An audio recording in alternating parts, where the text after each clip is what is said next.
Hi, welcome to the Speak Boutique. I'm Tali Kellerstein, a pediatric speech-language pathologist.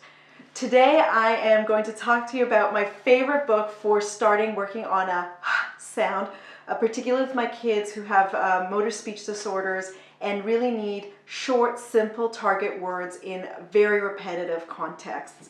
So in this book, a child goes to the park with her dad, and he pushes her higher and higher as they go up, up, up, and she meets different friends along the way and tells each of them hi. I love to pair this book with the game Grow Grow Giraffe. And for Grow Grow Giraffe, it is perfect because it ties in thematically with the book. And what we have to do is make our giraffes grow higher and higher by spinning a spinner and seeing who will get to the top first. That was my favorite book for targeting the sound. What's your favorite? Please comment below. That's my soundbite for today. Please comment, share, invite your friends, and see you next time.